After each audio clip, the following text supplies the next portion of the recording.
professor around here? Well, I am Autumn, and I'm the new intern, and you guys, I am so excited because I am finally living my dream of working at the Fort Worth Zoo's Mad Science Lab. Yeah! Thank you. Who are you? I'm Autumn, I'm the new intern, and I am so excited to be working with you. So this Mad Science Lab, like, what are we working on? Like, a shrink ray? A time machine? No. Not that type of mad. MAD, Modular Animal Design Lab. How was I supposed to know that? Intern, it's clearly stated in your terms and conditions, the paperwork that you signed. Well, obviously, we all know no one reads those, right? I'm not the only one. And secondly, how was I supposed to think? Your name is Dr. Looney, right? Another common mistake. It's pronounced Lene. Okay. So, modular animal design. What does that mean? Are we making a Frankenstein animal? A pig with wings? No. Nothing quite so dramatic. Here in this lab, we study creatures and their features. Animals all over the world have so much to tell us through their amazing adaptations. And a way for us to study them is we use my greatest machine, the laser beam. Okay, but you just said. Just a second. Latent animal zoological entity retrieval beam, where we teleport animals, but with the features that we wish to study right here at us to our lab. So it's like magic. No, it's science. Here, let me demonstrate how it works. How about you go ahead and pick some features that you wish to study? How about some binoculars? Yeah, I think some binoculars would be good. And then a fork and a knife. Do you guys think I should put these in there? Let's see. I mean, let's see what happens. Okay, and then we have another step here. It's to press the button. So I need all of your help to count down from 3 with me. Are you guys ready? Yeah. 3, 2, 1. Let's see what we're going to need today. Pictures. Let's see. Look at this little piece of paper. Seems the machine has analyzed our requests and brought us. Well, before I give it away, what kind of animal is this, everyone? Owl!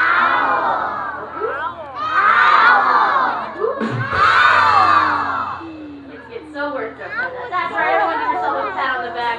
We got, it says a spectacled owl. Y'all want to do that with me? Oh, I think it's because if you take a look at those facial feathers that outline its eyes, it looks like it's wearing a pair of spectacles, or what we like to call glasses. So, those binoculars, I think they came into play because when you threw them into the machine, it's showcasing an owl's excellent eyesight. Since their eyes are so big, it's believed if we were to have eyes as big as owls, we would have to have eyes like the size of grapefruits. Seems pretty ridiculous, yeah. But it also says here in this paper that their eyes are fixed. They're stuck inside of their head. They're only held in with bones. So I don't think, he's staring right at me. He can't move his eyes left and right. They don't have those muscles that hang out behind their eyes like this. So that's why they turn their heads so far, I guess. Well, yeah, it says here that they have twice as many bones in their neck than we do. Depending on the owl species, they have between 12 to 14, while we only have 7. So, what did the fork and knife represent? Oh, that's right, you did toss those into the machine.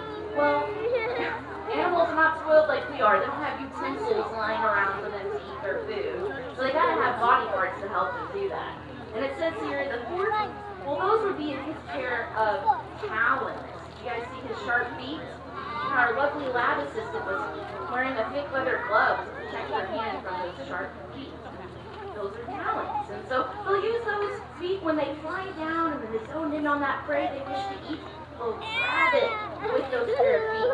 Just like you would use the prongs of your fork to select the food item on your plate to bring to your mouth. And speaking of mouth, that knife that you tossed, that's going to be their beak. Because they don't have teeth in their mouth like we do. So they need something sharp to cut up their food. I guess you could say they're pretty talented, am I right? not only that, but you guys know what today is? Halloween. Alright, okay, I'm sorry. So, this is all really amazing, and I would just like to know, what are we doing by studying these creatures and their features? That's very good to ask. So, we are studying these creatures so that we can gain information and to conserve them out in the wild. The Hoover Zoo, in fact, is involved in conservation projects of all sizes, from little horned lizards here in Texas to all 5 rhino species spreading across Africa and Asia. It sounds like we're doing some really important work at this lab, right? Do you guys think we should keep going?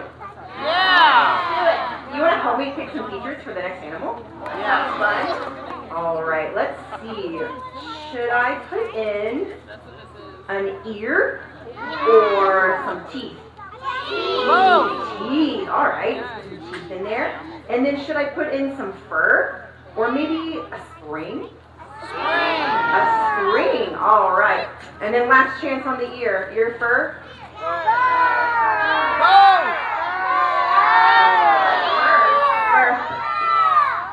Tough one, that's a tough one.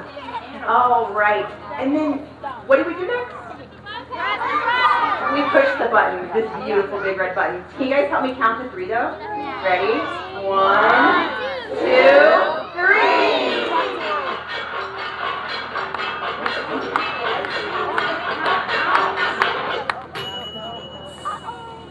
I hope it's a cute animal.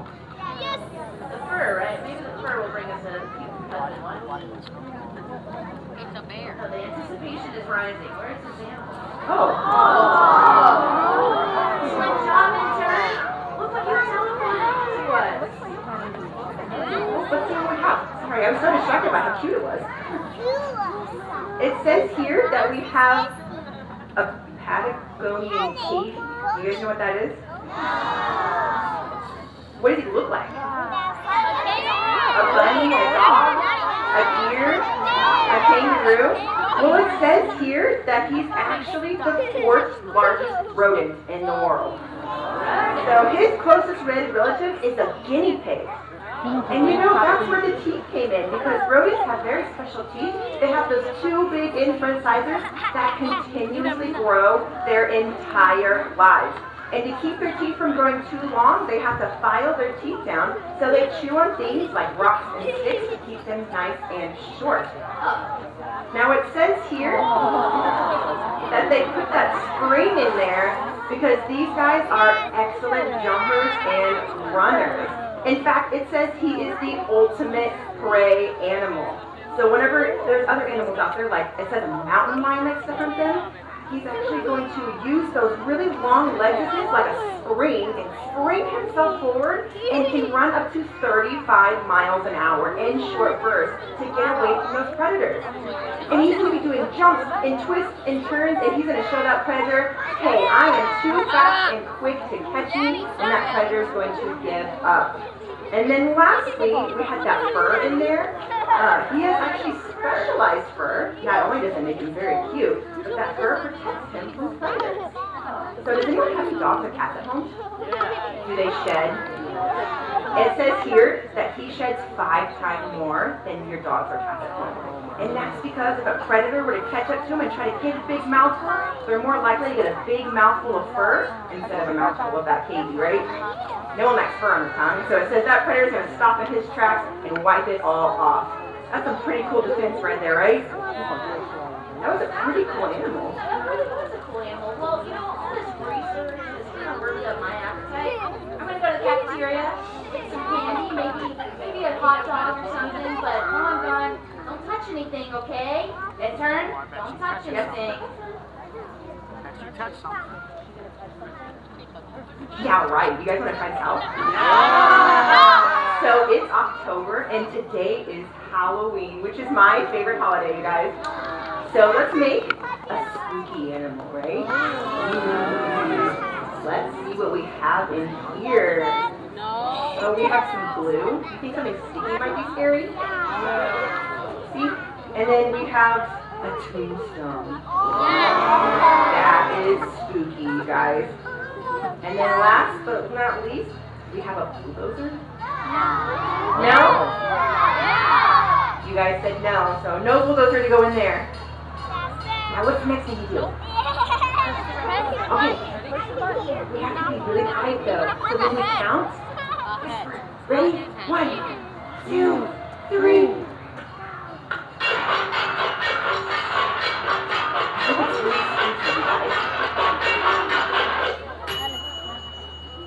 Intern, did you touch the laser beam? I did not, Professor. Then explain, how did this get here? It was Wednesday. I saw her. Wednesday. Adam's family. We gotta keep an eye on them. Well, regardless of who did it, let's see what we've got. Can you tell everyone? Let's see. It says here that we got a Chilean rose-haired tarantula. Ew. Okay, and then it says here that tarantulas are actually not insects or bugs at all. There's something called an arachnid. Now, arachnids are different from insects because how many legs do they have? 8. They have 8 legs, and that is specialized only to arachnids. Now, bugs and insects have 6 legs, which means they're very, very different from them. Now, tarantulas, it says, are actually really important to our environment because spiders are the #1 predator of bugs. And if we didn't have spiders, we would be covered head to toe in bugs right now. Ew, right? And then not only do we get a tarantula, but it says we have Madagascar hissing cockroaches. Ew. Now it says here that they use the hissing to protect themselves out in the wild. Now one cockroach alone may not be scary at all, but a big group of cockroaches hissing all together might sound really scary. Maybe there's a snake hiding in the log. Can you guys hiss like a hissing cockroach? You guys are scary. Now they don't hiss like you and I. It says they don't hiss through their mouth, but they have something called spiracles, which are holes on the side of their body. So they push air out to make that hissing noise. But it says right here that cockroaches are actually really important to our environment because they are what they call the cleanup crew of the environment. So they're going to come behind all the other animals and eat all the things that nobody wants to eat. Do you guys like rotten bananas? Do you like rotten pizza? Well, those cockroaches are going to come along and eat all that rotten food and clean it up for us. That seems pretty nice of them, right? You know, those bugs didn't sound as spooky as I thought they would. What'd you expect? Well, Wednesday wanted a spooky animal. She is the Addams family. Oh, well, you know what, intern, you really shouldn't have messed with the machine. You haven't been through your new hire orientation yet. I know, I'm sorry, but just like, look at this beautiful machine, you guys, with like the tubes and the smoke and all these little buttons and the little papers just going, what? Whoa! Stay calm, everyone. This has never happened before. This is not very good. Intern! Are you in there?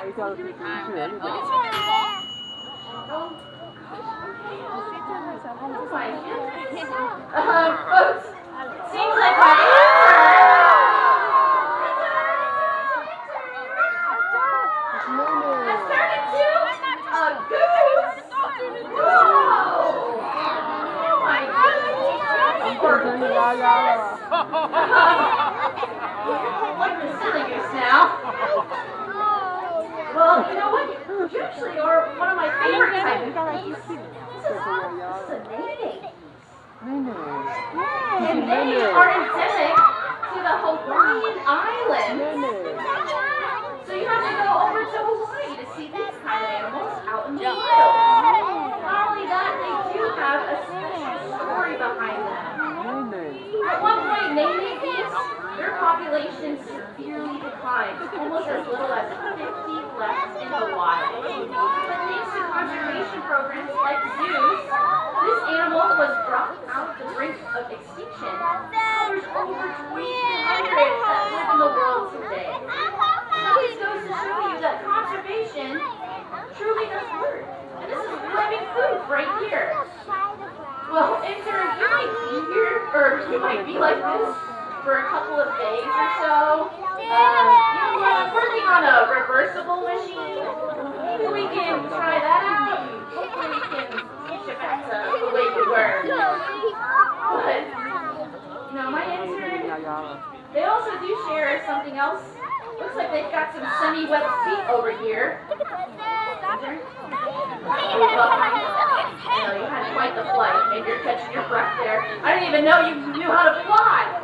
But those semi-wet feet, they're not so much of a waterfowl. They like to hang out on the shore. And even the volcanic ash over in Hawaii, because they'll make their nest there. So I hope you liked meeting my new intern, the native piece. And I hope you enjoyed stopping in here at our Mad Science Lab and meeting all the animals that were teleported to us here today. And we want to wish you guys a happy Halloween and have a great rest of your time here.